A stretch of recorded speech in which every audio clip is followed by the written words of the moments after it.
Paraguay Tzu Chi volunteers host their distribution of noodles, flour, and clothing for impoverished households. Lin Yize, a senior broadcaster and teacher for over a decade, completed his bodhisattva path on July 5th. Welcome to DaAi Headlines. I'm Lori Chen. Thank you for joining us. Tzu Chi volunteers in Paraguay held its third winter aid distribution of the year in the city of the East. The supplies included food and clothing. The volunteers worked together to transport the supplies with 2 vans. Working together to move aid supplies, Tzu Chi volunteers in Paraguay have prepared food such as noodles and flour, as well as clothing for 63 impoverished households. Every household has been visited by volunteers, and now their information is being confirmed again. The aid recipients are also willing to contribute their share to help other less fortunate people. The children can ask ways to put on the jackets sent by volunteers.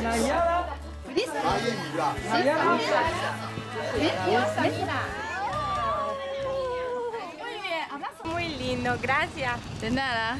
¿Te gusta la campera? Sí. Gracias, tía. Sí, gracias. Gracias. Levanta la mano. Thanks Tzu Chi for coming here to care for us and hold the distribution. I am very thankful. I feel very grateful. I hope God can bless every volunteer good health. Muchas gracias.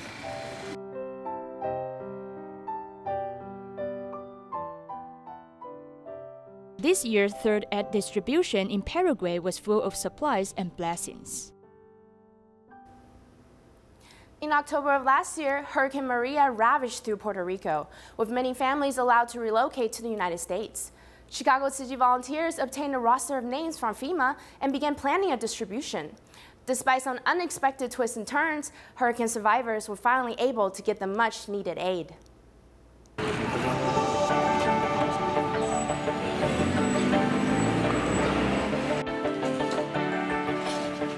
The blue tents were once again opened for survivors of Hurricane Maria.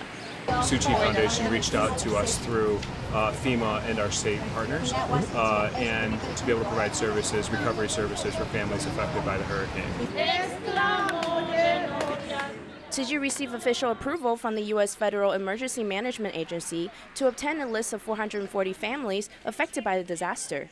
They sent out invitations one by one, but many people thought that it was a scam group at large. At first I thought it was a joke because, you know, when tragedies like this happen, there's a lot of scammers out there. And I said, oh, this is for real.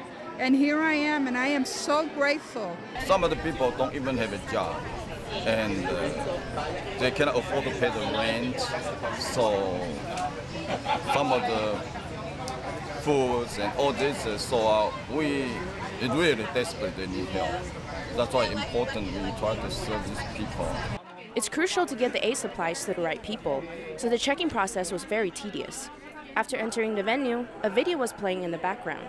When the local volunteers heard Master Zheng Yan's letter of condolences, everyone teared up. That is the most direct and natural response of being comforted. Oh, it's wonderful. It's a wonderful program, and I appreciate a lot.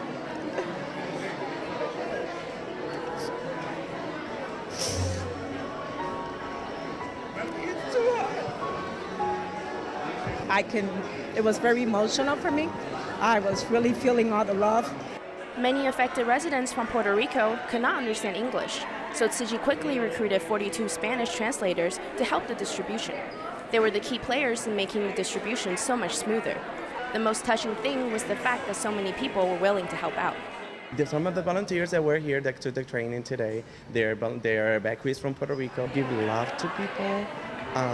It's such a way that is really warm and really refreshing.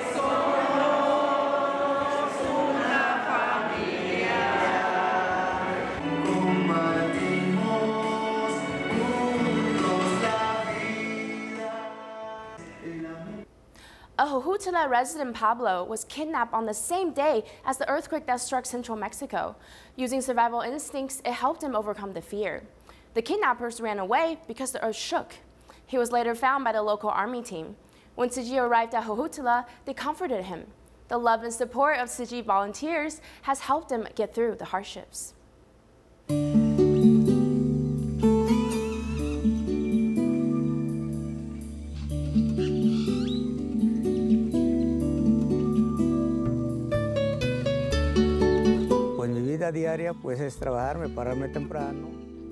Every day I rise early and grab my tools. I clean the cattle, legs and all, and start milking them. The milk drips into the pot and it curdles quickly. It is then put into a cylinder mold, and in a small period of time we get chinko cheese as a result.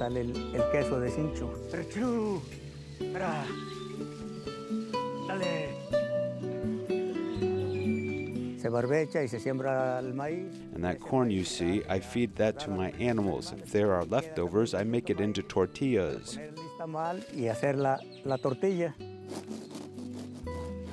The earthquake took place on September 19th, and on that very same day I was kidnapped. What went through my mind was that I will never go back to my family because they asked for a ransom. If your family paid the ransom, they would still kill you. I felt the earth shook that day, and the kidnappers ran out of the house. They later came back and said, what would have happened if the ground had opened? The other person said that the earth would have swallowed us all. I responded with, if that happened, you guys really deserve it for what you are doing. I was found by the army. When I went through Jojutla, the Zapata colony of Jojutla was missing. The house was apparently a total loss. The wall in the middle that divided the two rooms was fractured.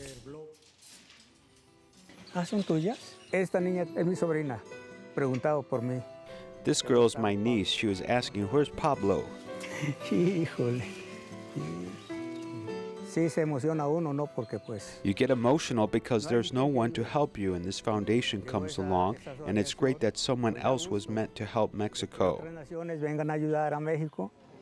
I decided to volunteer because if I want to make change, I need to start with myself first. When you give the cash cards, you also give a little love along with it.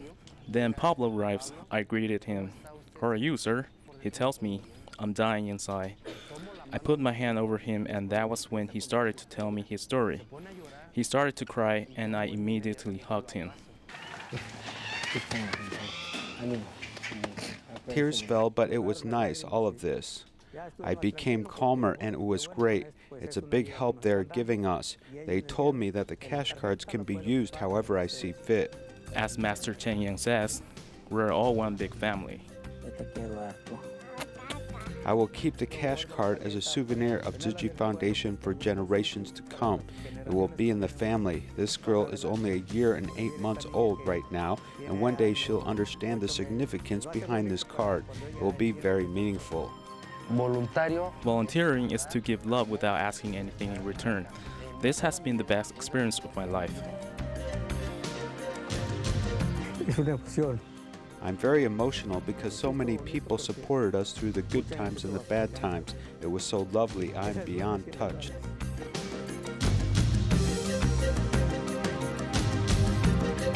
Adiós, mamá. Adiós.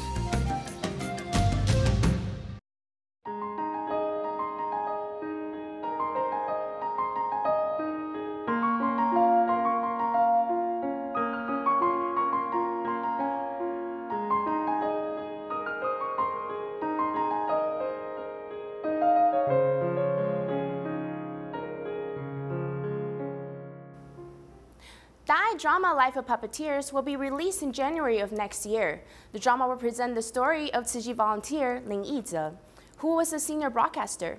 He was also a teacher at a lifelong learning center and had been teaching for over a decade. Although he suffered from terminal cancer, he did not stop dedicating himself to serve others.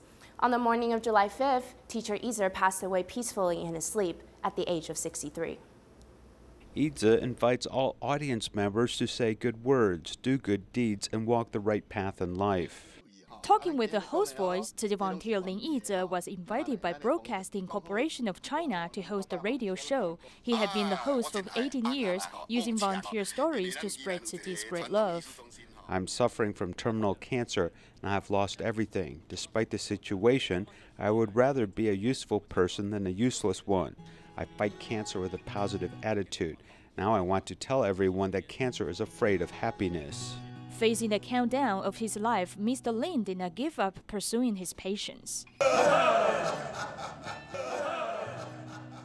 He was dedicated to teaching, and he even taught in a wheelchair when his health was declining fast. I came here on behalf of him to express his gratitude towards everyone. On the day of the Achievements exhibition, teacher Yize was absent. More than 50 participants of the Life Aesthetics course connected with him online. I have received the love that class participants gave me over the past 10 years. Since my health and other conditions have been deteriorating, they are so tolerant of me. Even though he was hospitalized, he was still quite concerned about his students. I won't surrender to my illness, and I will try my best to battle it. Since I still have a very strong willpower, I will continue to fight my disease. Thanks for all of your blessings. Speaking with all his strength, he still had a strong will even when he was bedridden.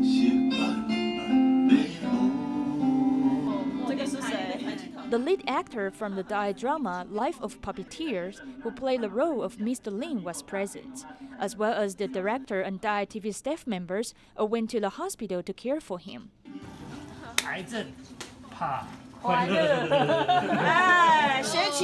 Devoted to teaching for over a decade, teacher Yize influenced many families. That's why he organized a celebration of life event with his students back in 2016.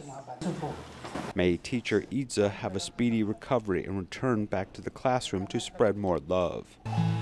On the morning of July 5th, teacher Yize passed away in his sleep at the age of 63.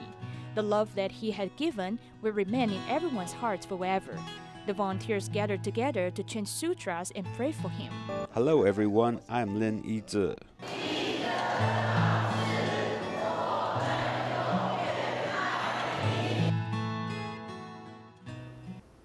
Cross-generational families have their fair share of trials. A grandpa was left to raise his 2 grandchildren due to his son being in and out of jail. They are considered a low-income family, and the grandpa sells fishing bags for a living. It's been 25 years of unconditional love toward his grandchildren. Today, the grandson is in college, and the granddaughter is excelling in her studies. With so many caring people surrounding the family, the grandfather feels very lucky and grateful.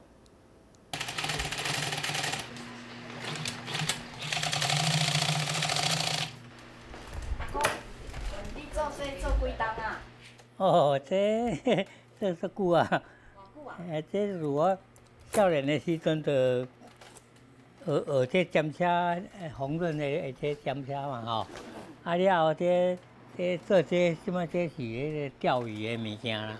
甲阮厝内伫厝里啊，无什么代志啊，就加减啊做一个手工安尼啦。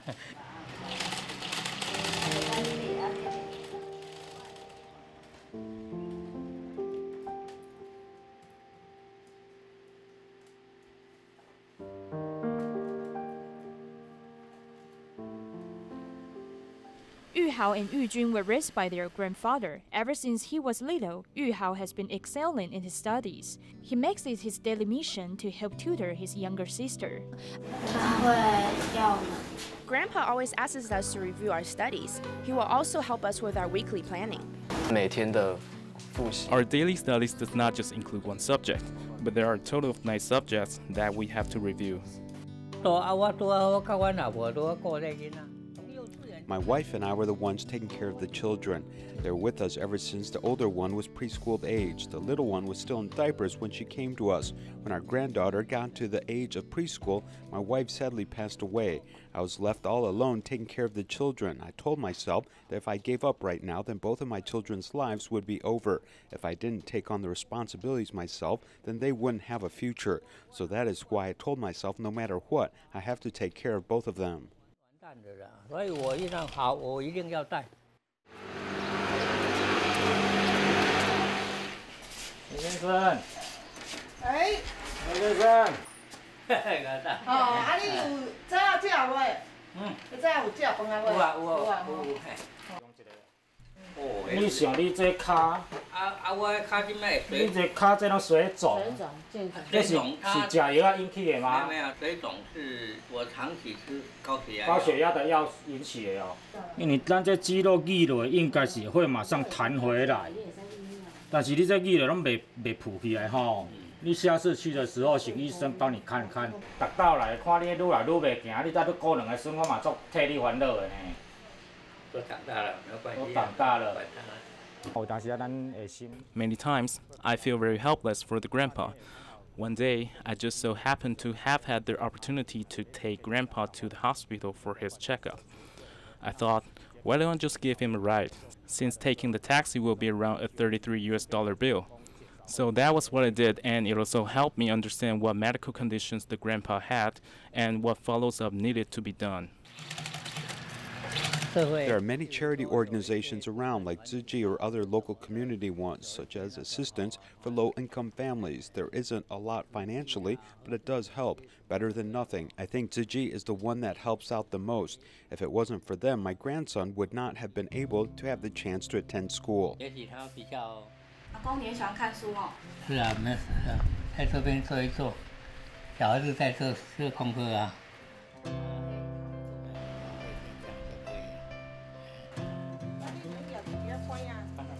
暂时还不需要。哎呀，阿公，你顶下来家是当时啊？哦，蛮久啊，几十年吧。几十年没有过来了哦。我一辈子70几计算的话，刚好都要1/3的时间在花费在这2个神爱身上。25当。25 years already, it's around 1/3 of my life. Many times people say good life, bad life. For me, I would consider myself having a good life. I have so many caring people around me. Today on Clothes Journey, we learn about how Kenyans don't wear clothing made in their own country. Instead, they rely upon imported secondhand clothes that are much cheaper. One woman, Helen, is not willing to let the traditional textile industry fail. With motivation, she's opening a vocational training workshop to teach rural girls how to sew.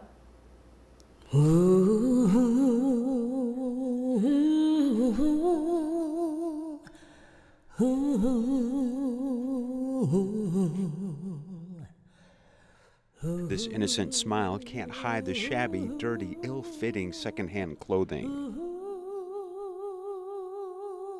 Kenyan people wearing a variety of secondhand clothes, which is now commonplace. But few realize that too many secondhand clothes have caused the local textile industry to slowly shrink. In the city of Kitale, which is 382 kilometers from the capital city of Nairobi, there's a seamstress named Helen who studied clothes making with her mother since childhood. 3 years ago, she realized that no one was wearing clothes made by Kenyans. She and her husband acquired a piece of land and then wrote a proposal to raise money to build a house and workshop to help pass down the tradition of dressmaking.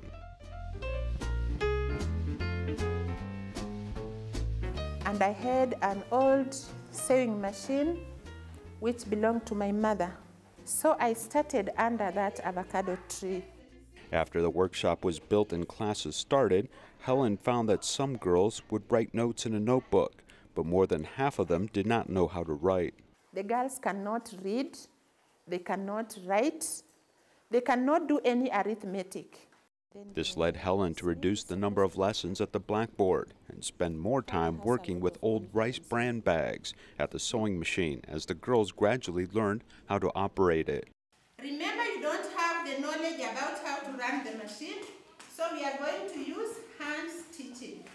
But you see, they come to class, they are looking at me, they want me to transform them. They want to learn something. I just have to make sure that she comes out with something at hand. While the girls were getting better and better, she inadvertently found that there was another problem they faced, their period. Whenever that time of their menstrual cycle arrived, the girls would stay at home and not dare go out. Poverty meant that they couldn't meet their basic physical needs as they had no sanitary cotton pads. Yes, I use it when I started my period. Tearing off part of the mattress to use as a sanitary napkin was what 17-year-old Jenny had to do. However, each time she went to class, she was teased by classmates as her menstrual blood would stain her clothes. Nilikuwa ni kijana, tuseme si hata kijana, ni mtu tu mwenye ananishinda umri. I feel very angry and very uncomfortable being teased by so many people. So when I met a boy who said he would give me money to buy sanitary pads in exchange for sex, and as a result, I became pregnant. Nikakuwa pregnant. The exchange for a sanitary napkin ultimately resulted in the fact that she was never able to use it. Education has become a very important issue in this area, and Helen started teaching girls about how to make sanitary napkins and solve some of their basic needs.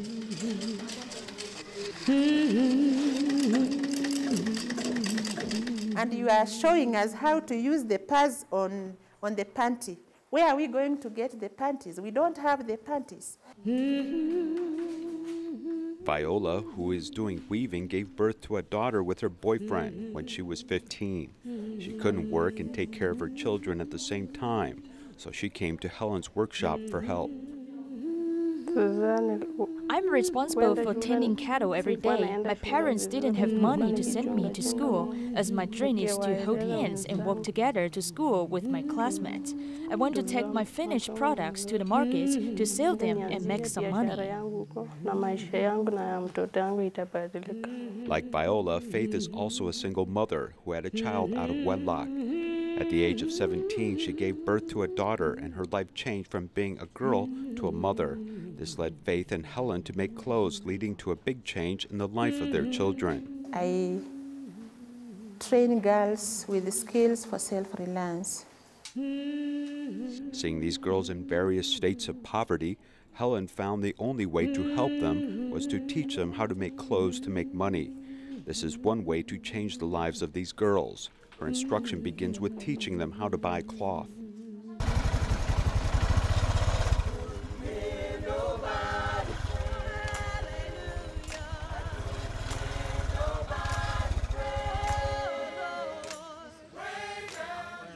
So you can always ask and advise the customer when she wants to buy a material. Some believe it is more meaningful to be able to wear clothes made by Kenyans rather than second-hand clothes that cross the ocean. This concept attracts many customers. This one can take 1 meter. 800. 800 is too low. But there are many shops, there are many people who can make uniforms, but this one, to me, it was... Helen's process of tailoring clothes addresses the traditional knowledge that she inherited. Allowing these girls to give their input also ensures that this culture is passed down.